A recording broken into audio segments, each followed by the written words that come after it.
Brazilians will tease you, and they're very direct. And so there were several times I'd walk into someone's house and they'd be like, Elder, you are so much fatter than you were yesterday. And I'd be like, thank you. Like, you just come with it. Or like you walk in with a zit and they're like, oh my gosh, you have a giant zit on your forehead. And you're like, I know it was, you're like, I know, I can feel it, And so they're not trying to offend you. They're not trying to rough you up there. It's a way of like bonding in a sense. It shows proximity, Another aspect of Brazilian culture that I love is they call it the jeitinho. Jeito means way.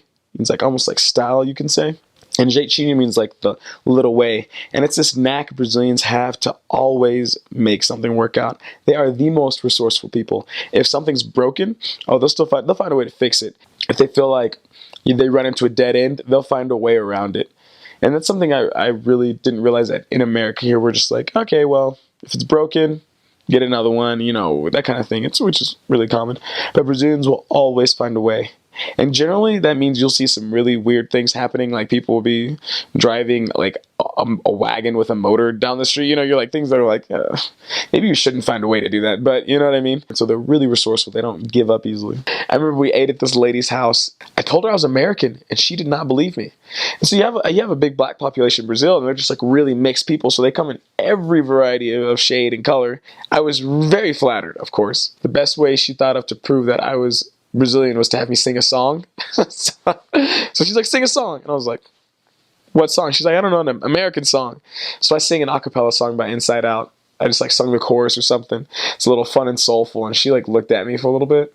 She was like, I still think you're Brazilian. And like perfect English, I nailed this song. And she's just like, right. I love Brazil. Probably a little bit too much.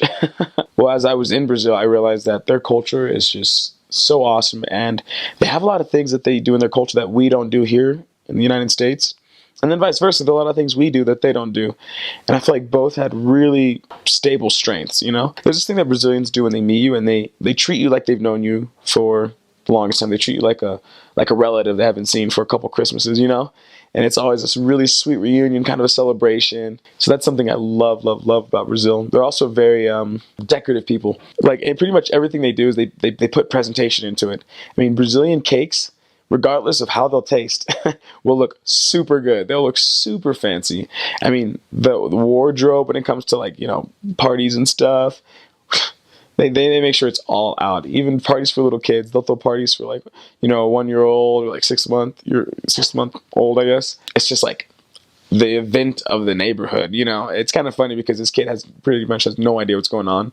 But they're going to have the whole like photo booth set up. Everyone in the neighborhood invited, the fanciest cakes and like decorations. They really go big or go home, They just go big. A staple at every meal is going to be beans and rice. If they don't have rice, they'll have beans and pasta, which is really strange at first, but it's actually really good. Even if you go to a fancy restaurant, people will get beans and rice. That's just it's like water. You have to have it. People make fresh juices all the time. You won't want it any other way. They're delicious. And they just pretty much, they'll cut up a fruit, throw it in a blender with some sugar and water, and bam, it's delicious. They always, I guess, garnish their salad with like olive oil and vinegar, or just olive oil and salt, which is so good. It sounds weird, but I do it to this day. There are some Brazilian foods which are different, There's a really common food called feijoada, and it's like, it consists of like black beans mixed in with like pig ears and pig knuckles and all the weird parts of the animal that like no one would want, because that's what slaves ate, they ate the leftovers that no one wanted. But it's such a big part of Brazilian culture now that they make it, of course, nowadays, but they use like the good parts of the animals. They use like kind of like dehydrated meats to cook in there with it so they don't like fall apart. It's super good. It's so good. And refusing someone's food is super rude. So never do it. So there's this tongue twister song called Mane Pipoca.